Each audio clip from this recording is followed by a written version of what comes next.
Celso, helicóptero pousando. Dá o start pro helicóptero da PM. São vários sacos pretos. Tem muita coisa, galera. Muita coisa. Vários sacos pretos.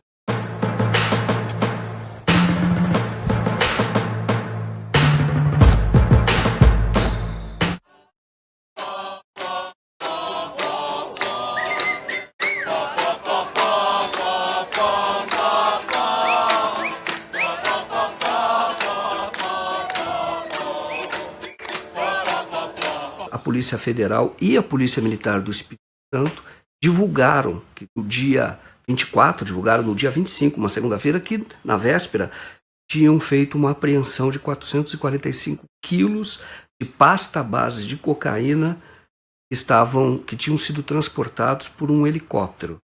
Aí a grande surpresa da ocasião foi que se soube que esse helicóptero pertencia ou pertence à família Perrella. Os políticos envolvidos são políticos importantes em Minas Gerais, são políticos conhecidos pelas ligações que tem com uma pessoa que se apresenta hoje como candidato a presidente da República. Define uma palavra, cruzeiro. Uma palavra só. Dinastia. Ela? Aécio Neves. O helicóptero do deputado Gustavo Perrella, filho de Zezé Perrella, saiu do Paraguai, fez um pouso em hotel fazenda de luxo em Jarinu, interior de São Paulo, onde deixou uma parte da droga, e no dia seguinte pousou em uma fazenda em Afonso Cláudio, Espírito Santo, onde houve o flagrante. Foram presos o piloto Rogério Almeida Antunes, funcionário da Assembleia Legislativa de Minas Gerais, o copiloto Alexandre José de Oliveira Júnior, o empresário Robson Ferreira Dias e o jardineiro Diélio Rodrigues. É a segunda maior apreensão de droga lá do Espírito Santo, uma das maiores que já houve no Brasil, de quase meia tonelada de pasta base de cocaína. Ihu! Estilo tu é doido, maluco. Essa investigação, vou dizer, é uma pena que ela acabou, que a Polícia Federal fez questão de livrar todo mundo, que o procurador saiu, mas o maior prejuízo é que ela realmente poderia contar melhor a história do tráfico no Brasil. Será que tem muita droga aí, meu irmão? Tem.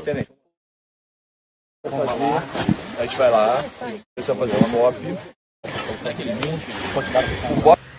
Há uma tendência muito grande do processo ser anulado. E ele sendo anulado, o helicóptero perde a razão de ser. É como se não tivesse havido esse tráfico. Nos dias seguintes ao da apreensão, ao da divulgação pela Polícia Federal, os fatos foram todos jornalisticamente, os fatos divulgados, jornalisticamente muito relevantes, surpreendentes. Então você descobre que o piloto ele era funcionário da Assembleia Legislativa de Minas Gerais. O próprio deputado autorizou o transporte, dizendo que não sabia do que se tratava, mas autorizou que se fizesse esse transporte. Aí começa a ter algumas informações não confirmadas de que a cocaína teria vindo do Paraguai e iria para a Europa. Então torna essa apreensão ainda mais relevante do ponto de vista criminal, porque é tráfico internacional. Mas a imprensa em geral, ou a imprensa, a chamada grande imprensa, não deu bola para isso. Não deu bola. Ela tentou esconder o caso, esconder rapidamente, falava muito pouco, não falava muito das ligações políticas do senador Zezé Perrella. Não houve divulgação na mídia impressa, por exemplo, ou na televisão da liberação dos traficantes. Uma liberação feita no dia em que eles prestariam o depoimento ao juiz. O juiz não quis ouvir o depoimento. Poderia ter ouvido o depoimento e liberado depois, mas não. Antes que a audiência começasse, ele veio com a decisão de que não iria ouvi-los. O procurador, então, ele simplesmente abandona o caso, insiste para abandonar o caso e diz o seguinte: olha, eu não posso porque agora eu sei de fatos, ouvi coisas que me fazem testemunhas de defesa dos traficantes. É uma coisa absurda, entendeu? A pessoa sai da condição de acusador para ser testemunha de defesa dos traficantes. Você imagina, por exemplo, um outro caso famoso, o caso do Mensalão. Você imagina o procurador da República, na época, o Gurgel, ou mesmo o anterior, ele simplesmente, depois de iniciada toda a acusação, ele diz, olha, não posso mais, eu agora vou ser testemunha de defesa dos acusados. É um total escândalo. Mostra a disposição do órgão de acusação, aquele que deve fiscalizar, aquele que deve acusar, mostra ele, na verdade, preocupado em livrar a cara das pessoas.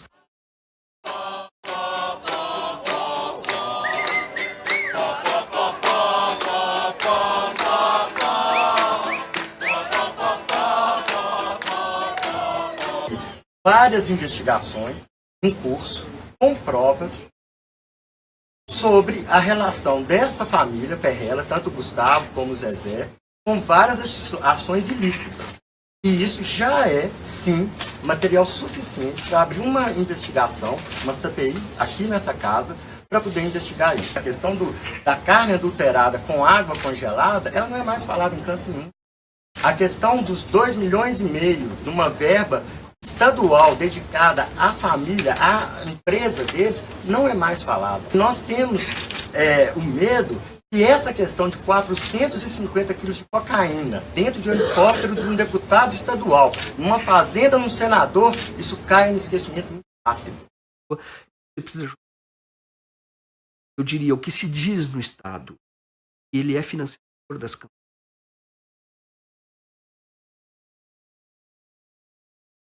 Ele tem casos, processos hoje, no Ministério de Administração, empresas que prestam.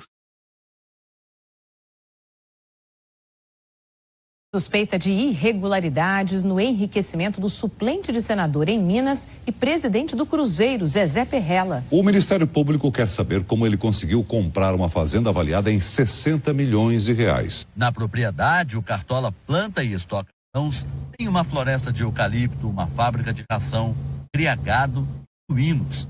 A sede, ampla e luxuosa, tem piscina e pista de pouso para aviões com até 15 passageiros. Hoje, a remuneração bruta de um deputado estadual é de R$23 mil. Perrella ocupou uma cadeira na Assembleia Legislativa de 2006 a 2010. Também foi deputado federal de 99 a 2003. O Ministério Público quer saber de onde veio o dinheiro para o patrimônio se multiplicar tão rápido. O senador Neves impôs ao ex-presidente Trump, no Senado, que tivesse como suplente o Zezé Perrella. Consta, o Itamar Franco não queria, mas até para ser eleito foi uma exigência do Aécio. Como é que é a história da fazenda? A minha fazenda fica a 300 e poucos quilômetros. Essa aqui saiu na televisão aí, cara. A Record. Eu ia sempre de avião porque eu estou a 40 e poucos quilômetros de 4 cidades, né? Por terra. Quando você vai de carro, você tem que atravessar balsa, essas coisas. Resolvo ir numa cidade do lado lá, que chama Paineiras. Estava eu e meu diretor de futebol. Chegando lá e tomamos umas pinguinhas, né? Voltando, cara, eu não achava fazenda nem pro diabo. Você dirigindo? Entroncamento, eu dirigindo. O cara bebendo lá, eu parei. O cara assim, chamei o cara lá, ele veio no carro, falei, por favor, o que você quer fazendo, Zé? Pô, tá me tirando, Zezé Perrella é você. Falei, eu sei que eu sou eu, caramba, eu não sei onde é que vai fazer. Então, eles são populares em Minas Gerais por conta do envolvimento deles com o futebol profissional, com o Cruzeiro. Eles são conhecidos também, bastante conhecidos, vamos dizer assim, de promotores do Ministério Público, já tentaram, vem tentando há muito tempo investigar, mas sempre esbarram, os processos não andam, pelo menos não andavam até o helicóptero. E em Minas Gerais, eles são conhecidos por terem poder, bastante poder, ameaçar jornalistas. O único jornal que chegou a fazer denúncias contra ele, trocou de proprietário, tem um outro proprietário, e o jornal simplesmente não fala mais nem do caso do helicóptero. Exato, hoje em dia. Seu nome, por exemplo, foi ligado à queda de um helicóptero agora, recentemente, em Minas Gerais, com 400 quilos de cocaína. É uma piada, está preparado, né, senador? Isso é uma piada. Da família, o senhor acredita que acompanhar a família? Não, ele tem que explicar, até hoje não ouvi nada que, acho que ninguém menos que o vinculasse a essa questão. Temos que dar ele direito de defesa, mas é preciso que seja rapidamente esclarecido. O senhor já é... A blindagem em Minas é absoluta, né? Eu costumo dizer que em Minas Gerais, por exemplo, não existe mais a tese de Montesquieu, separação dos três poderes, e executivo, legislativo e judiciário se misturaram num só. Vamos dizer que se foi trocado pelo lema dos mosqueteiros, né? Um por todos e todos por um. Se é verdade que não há envolvimento dos proprietários, mas por que esse helicóptero foi usado? Então, o helicóptero, ele acabou sendo, ele é um grande ponto de interrogação. 3 ou 4 dias depois da apreensão, você tem o delegado da Polícia Federal que convoca, que chama a imprensa para dar uma entrevista cujo objetivo era mostrar ou dizer que para a Polícia Federal, o Zezé Perrella, senador dono do helicóptero, o deputado dono do helicóptero, não tinha nenhuma relação com esse caso. Ele veio num papel que não é dele. O papel dele é apurar. É por isso que existe o aparelho policial. O chamado, quando as pessoas que entendem de direito dizem, o chamado contraditório, quando você vai provar que não é bem assim, você vai dar uma versão contraditória, esse é o papel do judiciário, é quando chega ao juiz. Mas até ali, você tem um aparelho, o aparelho policial, o aparelho do Ministério Público, é justamente de acusação. É justamente de buscar, quando vê indícios, buscar elementos para poder acusar. Isso é para proteger a sociedade. Só que não é justo que essas pessoas, nesta fase de indiciamento ou de suspeita, elas sejam presas.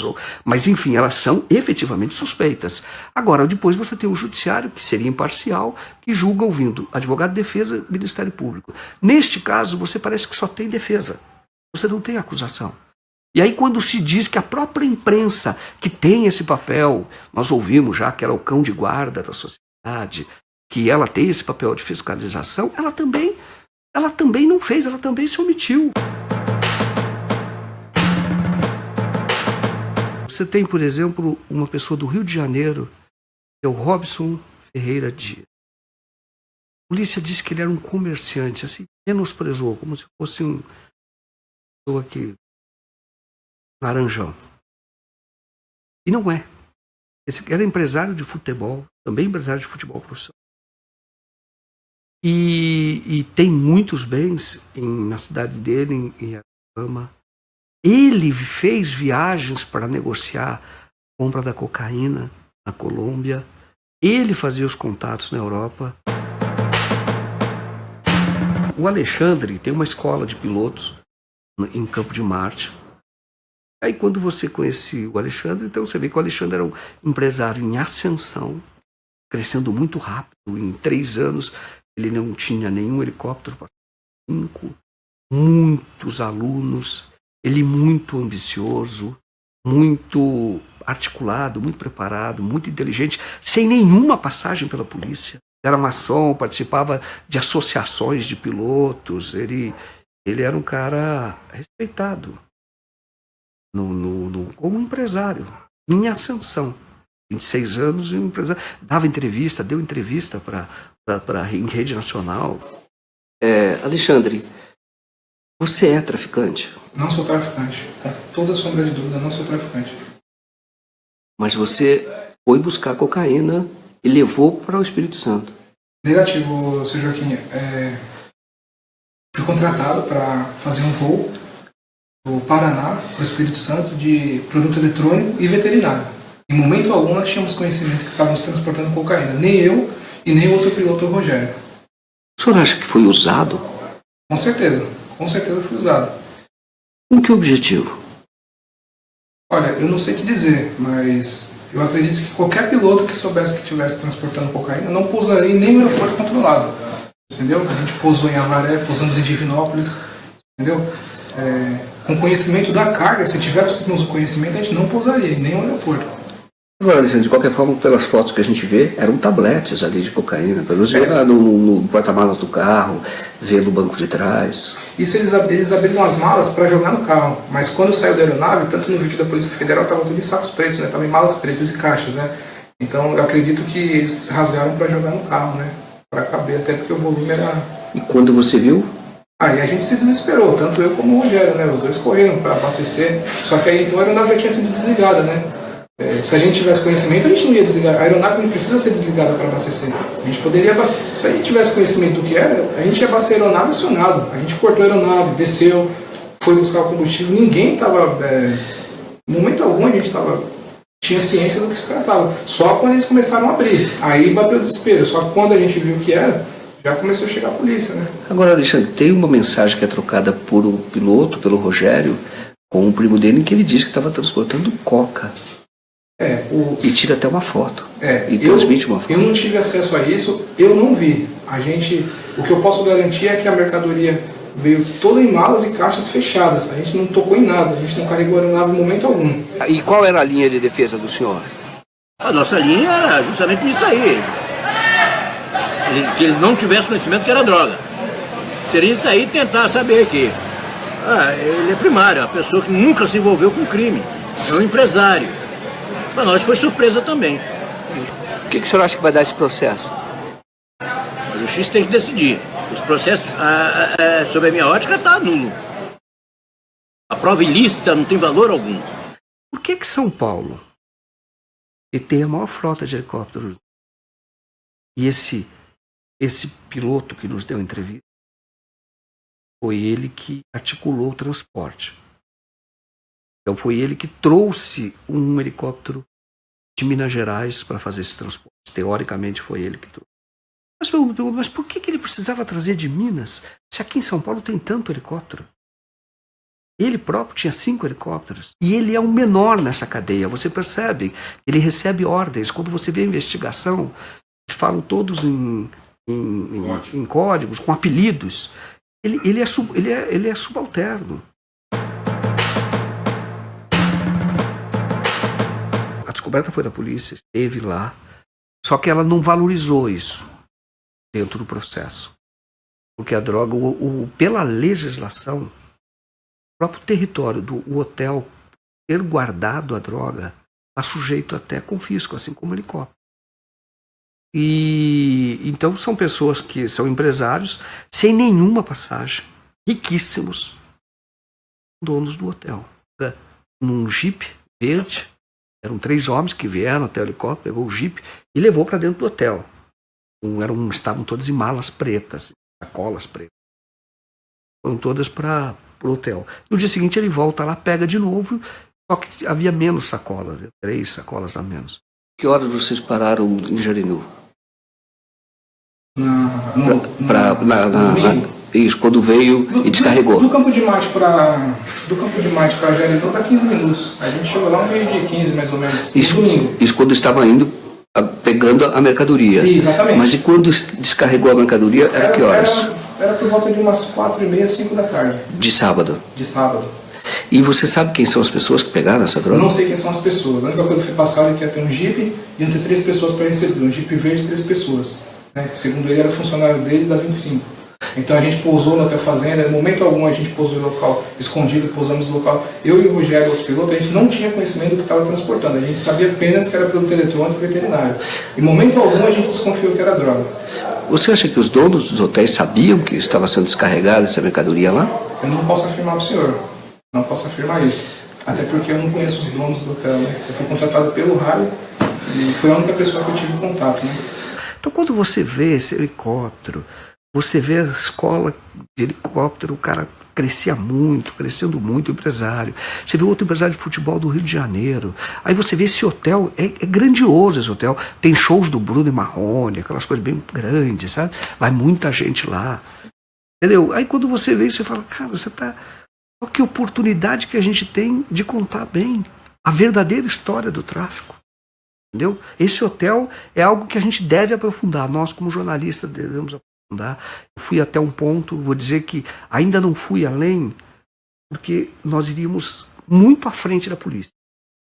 E nós não temos os instrumentos para fazer isso. Entendeu? É uma investigação virgem que a gente vai na frente. Totalmente na frente.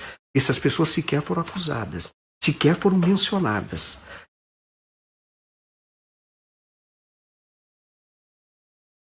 Afonso Cláudio, ela vive assim. Afonso Cláudio é uma cidade pequena, cidade de 30 mil habitantes, de atividade agrícola assim, intensa, de morros.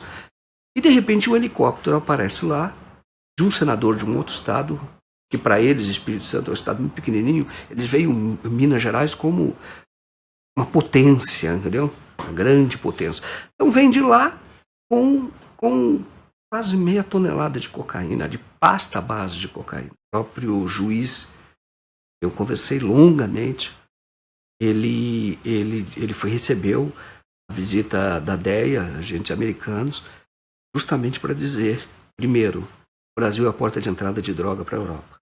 Segundo, o Espírito Santo, o porto do Espírito Santo, é muito usado. Meia tonelada de pasta base, que custa, na ponta inicial do tráfico, pessoas falam entre 4 e 6 milhões, que você pode render lá fora, depois que faz a mistura, uma cocaína de qualidade na Europa, pessoas falam que renderia pelo menos 50 milhões. A investigação mostra isso, que eles tinham contato com uma pessoa chamada Jimmy, que era de Amsterdã, e eles estavam negociando o envio para lá de convites, eles chamam convites.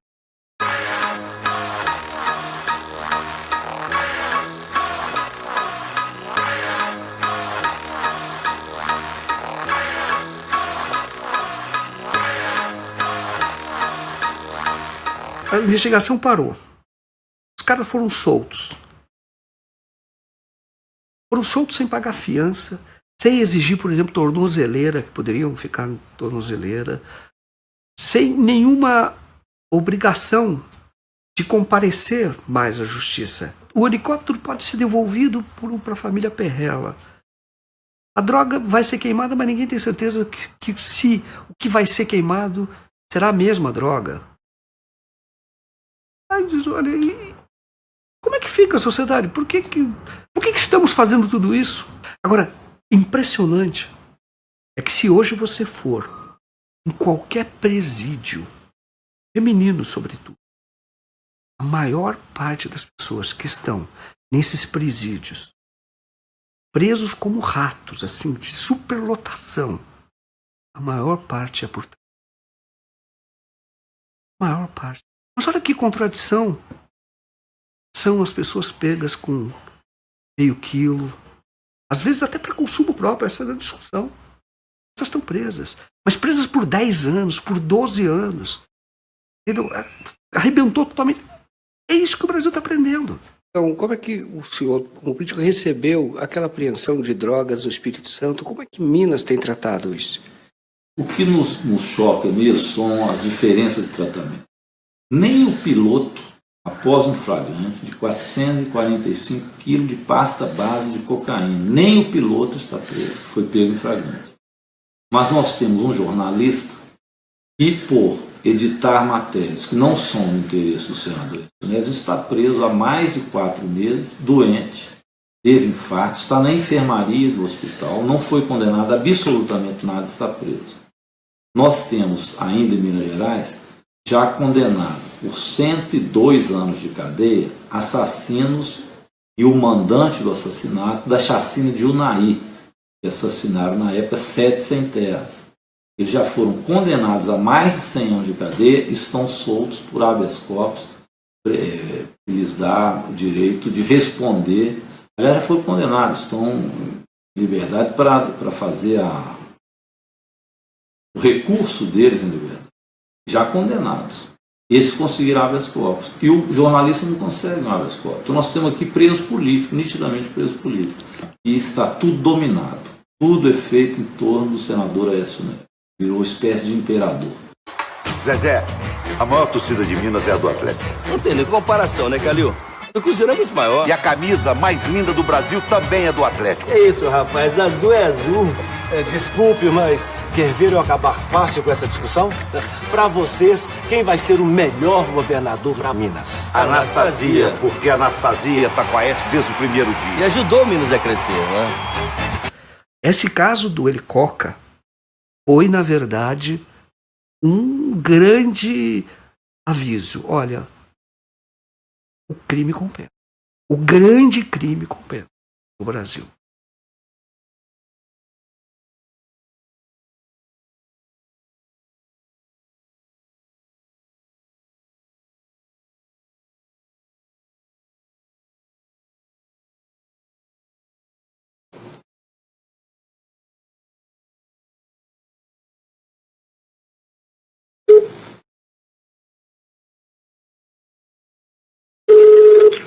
Pronto. Boa noite? Boa noite. Quer dizer, boa noite não, quase bom dia. Seu Lucas, é Tássia Camargo que falou com o senhor ontem. Uhum. Desculpa, o senhor está podendo falar ou é muito tarde? Posso falar, sim. Então, seu Lucas, eu fiquei, depois da nossa conversa, eu lancei no YouTube com a sua autorização, tanto na gravação como no e-mail, que o senhor me autorizou. Eu averiguei algumas postagens suas e peguei até um número que não é BO que vocês falam, qual é o nome? Boletim de ocorrência, o REDS. O REDS, que não tem uma assinatura, até porque é uma coisa digital, não é? Sim. Né?